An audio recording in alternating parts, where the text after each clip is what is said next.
write something, start by making the pen sweat.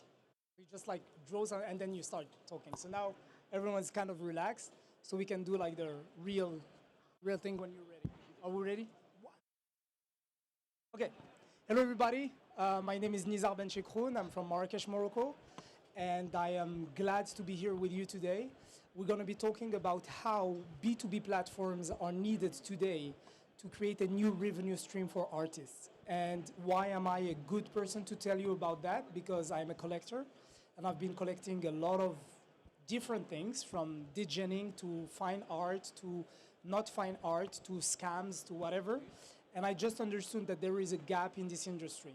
When I understood that, I was like, how do I finance that? Where do I find right people to help me finance this project and who they are? Because at the end of the day, after 2 years, after making millions, losing millions, making millions, losing millions, making millions, losing millions, we're like, okay, now we need to focus on doing something reliable, something that is sustainable for people. How do you put the love up front? I just realized that I love artists. I'm not an artist, but I love them. I love them for what they do. They're doing things with their heart. And I do believe that their heart and their love will make things go way faster than anything that we've ever seen. So when you plug an NFT to anything that you're selling, because it's filled with the love of someone for his vision of his own truth, it will make it go faster, faster and faster and more sustainable. So all these brands that today are trying to reframe their story and recreate their own story and to be a more social impact to people, they will want at some point to partner with artists. So who they are, where they are, it's what we've been doing for a few years. And it is my utmost pleasure to introduce you to our guest today. So we have Grida. She's going to tell you who she is and what she does. We have Dario de Sienna with his beautiful daughter, and he's going to tell us who he is and what he needs and why he needs that. This is my friend Masna. Masna is a graph artist from New York City. He comes from Argentina, Colombia, which is very close to Colombia, but he comes from Colombia.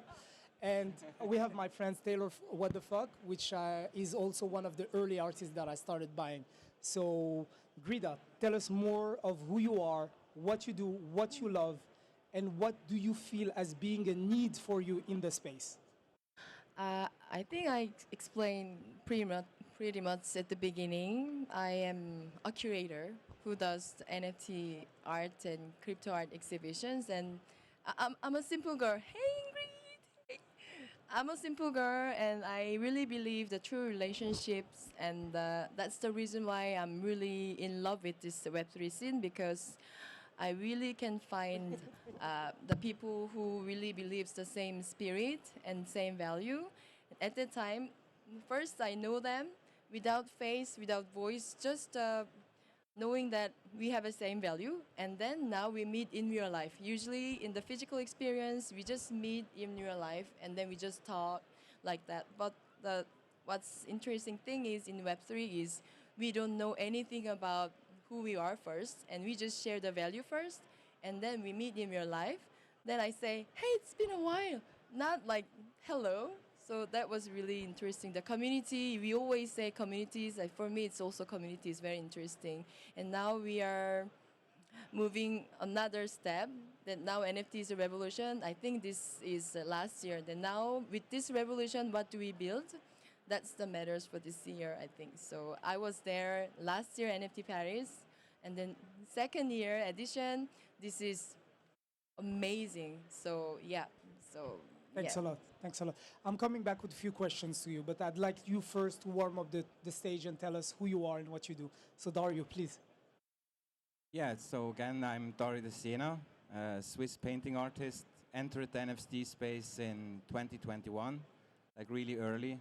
And after success of selling my art as NFTs, was also able to collect and start like connecting in the collector scene. And yeah, I'm really made a lot of great connections to brands, to people, to like collectors, artists. Like I was able to collaborate with many artists. As a Swiss painting artist, it's really hard to get out. So a digital space like that is just was really needed. And yeah, why it needs someone like me?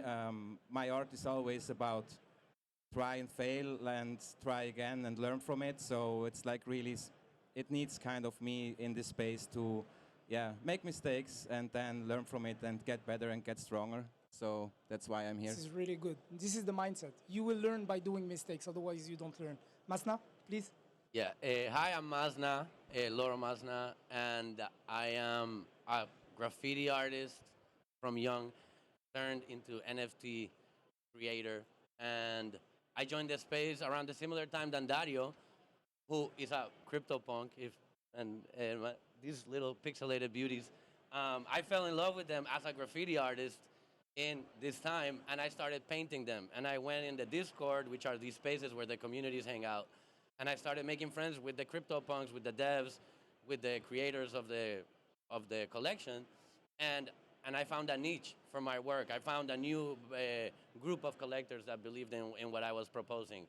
And through that, and me being very prolific and painting in every city that I went to, I've built a career where now my graffiti is known to be kind of the graffiti of these, And punks and of these PFPs or avatars that people represent themselves with. And the beautiful part, or one of the biggest lessons I've learned in all this, as an introduction, is that behind these little pixelated images that are worth 10 million one day and 2 cents the next or whatever, there is beautiful people, and it's kind of this unity, and the people that are behind the typing that she was talking about, and the people that are behind the art. I've been an admirer of him for since I opened the space, since I went into the space, and we just met 2 minutes ago too. And he introduced me to him 2 minutes ago, and I said, "Come So on it's stage." 2 minutes, 2 minutes. But I was buying his stuff few years ago. So. But we all been thinking the same things for years. We've all been experienced the same kind of art and the same kind of change in the world. And there's this beautiful thing that I like to say about NFTs, and it's internet art. So it's allowed us to make art as a community, as not one person. The people that created the internet didn't know each other. They're in different places of the world, just kind of creating. And this is a beautiful thing about NFTs. We can create without knowing who we're creating for or why we're creating it, put it in the world. And yeah, I think that's kind of my job. So Taylor, who are you? Tell us more about you. I'm Taylor, what the fuck? I started in the space as a collector. I bought my CryptoPunk for $100 in 2017. Pretty You early need there. to upload that. That's a $100 point. Not bad. But then I've done a lot of other stuff, so I bought a bunch of Bored Apes early. But I really had my early success in the space actually reselling Dario's work. He was one of the first artists I collected. And I just, really resonated with his work, and I could tell, I had a feeling we were early in the space and that he was gonna blow up, and I was right. So, was able to resell a lot of that, then buy Bored Apes, and from there, I've been able to sell my own work as well. So, I've sold like $500,000 in music. I dropped a generative project that sold $2 million in 15 seconds. And just like this entire space has changed my life. I was living in a van in 2021. I had $5,000, and I just went hard, and it worked out really well for me. But also the only reason it really worked out was because of all these great people around me. The community is what brought us all together and what pushed us up. So for me, this space is about community. It's about connecting, and it's about trying to make sure that like artists and the people who are like really here building are getting the benefits and the rewards. So here is my guess, okay? And that's what I'm focused on what I'm building today. My guess is that these guys, and we have many other artists, amazing artists in the space who are doing exactly what these guys are doing. So they have their own followers, community, buyers. They have their own market.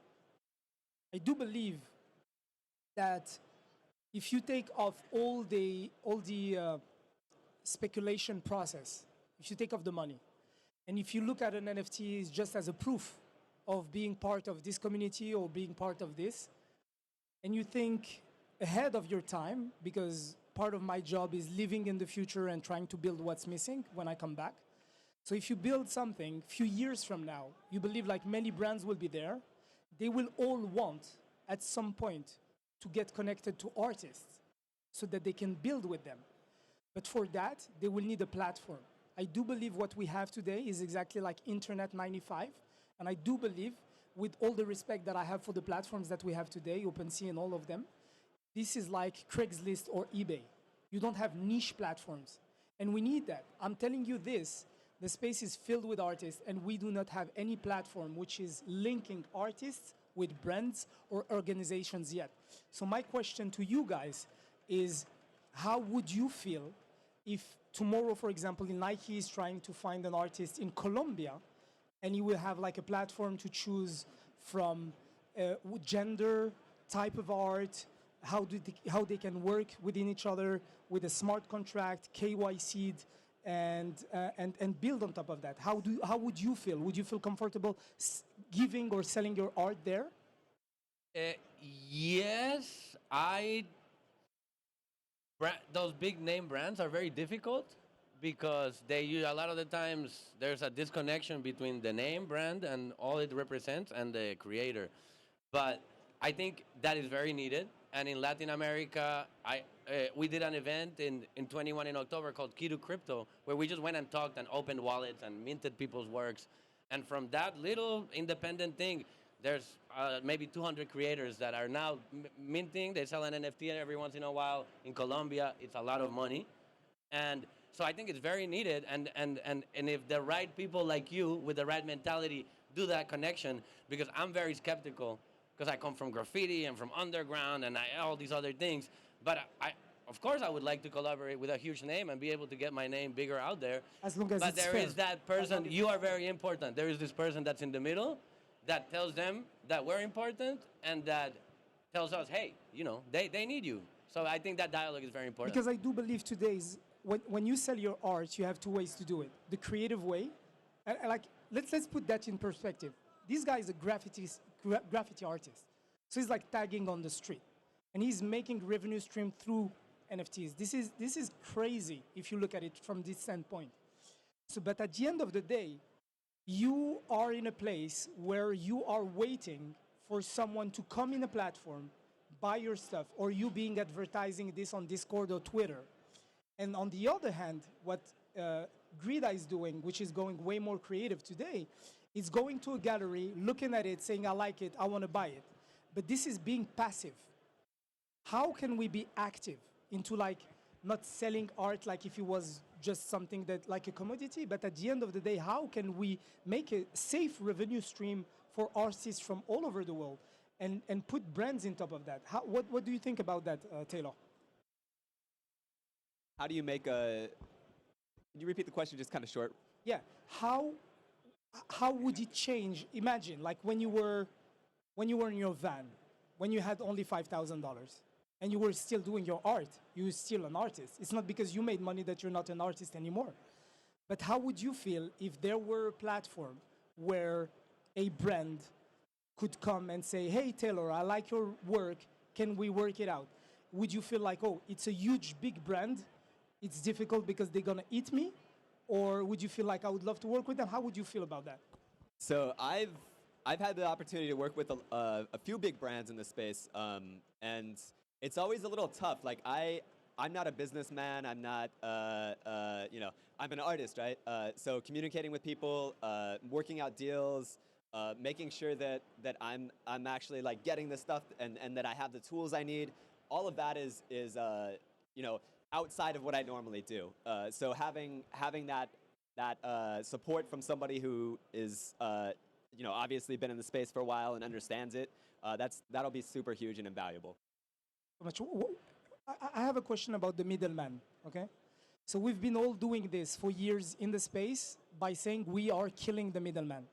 So that was what we were saying. I didn't believe in that at all. At all. Because when you look at OpenSea, how do you kill the middleman? They take 2.5%. They're talking now because they're like lowering the royalties because they have other platforms pushing them into their limits. So how do you build something that not only belongs to the artists, but also belongs to the community? Like, how would you feel, you, Dario, if we tell you, for example, let's build a platform where you can not only be connected to other big brands that you love to wear or work with or like, or maybe organizations because you want to help a cause or whatever, but we tell you, For that, you need to design a piece of art that you give to a DAO, which is linked to that brand, that platform, and that DAO belongs to everyone. Like, would you feel comfortable about that? Tricky question, actually. Yeah, I know, because it's like asking to Picasso to give you something for free, you know. So, yeah. So I mean, like, yeah, for me it's also like I hate contracts, I hate spreadsheets, I hate everything what has to do with business actually. But I always have to learn it because it's like needed in this space. But yeah, I think like if the connection is always on the side where you think there is an equal kind of thing, so your worth's the same than the other person or the brand itself, then it makes a lot of sense for me. Like when you really already feel like a really small dot on the planet and they are everything, then you already know you're crushed somehow because they can just say, I don't like to work with you anymore, and then you have to step up again and again. That is why a smart contract is the solution, because if you Yeah. have an NFT and smart contract, if you do that on the blockchain, they cannot like trick you and go back. It's like whenever your art is sold, you get your royalties, and it's like a perpetual goodwill. So that's why the big ones, it's not like David against Goliath. It's like putting you on the same stage and saying like we're equal today. You need us, but you need us more than we need you, because you bring money, we bring value. That's the way I see it. And I'll give you the mic.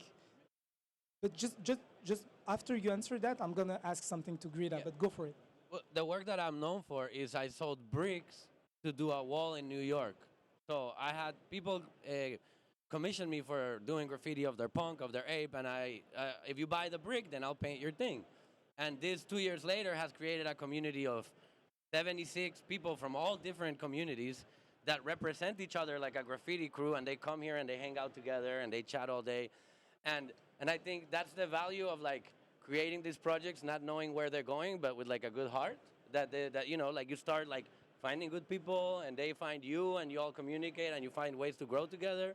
And I think I don't know I if think that it's doing it with a adds good heart. anything. I think this is the question. So, Grida, I have one last question for you, and I'll give you the stop. So the question is, would you feel like a platform like that would be a competitor to what you're doing, or an aggregator? Would you feel like if a platform would do like it would take off like some of your artists to that platform, you will lose your what you're doing, or no? It's not the spirit for Web3, actually. There's no competition for Web3. And now all my good friends, they work for Super Rare, Nifty Gateway. They have a beer together at the end of the day, and then they talk about their things, what's going on. So we share. Sharing is amazing value for what we have in Web3. It's not a competition. This is a collaboration, and this is the harmony. Actually, when we share the information together, actually we can make things better, faster. So for me, that because of that, so all the galleries, you pointed the middleman. I'm the middleman because I do the galleries. But the thing is, all the other marketplace, they are receiving the middleman name of superior space, Nifty Gateway publisher. So middleman is necessary because we need some glue between artist and the company. And we need people like Nizzar. Hey, artist, it actually is this one. And hey, company, actually this way. So this kind of position, agencies and middlemen, they are the one who can make the situation smooth and better and faster, I think. So yeah. Thank you so much, guys. We wish we had more time to ask you what you think, bring your questions. Feel free to ask us. These guys are amazing. Once again, you might be seeing today here the next Picasso. And you have to breathe with that. I know where he is, but this is your call. Love you guys. Thank you so much. Merci beaucoup. Merci.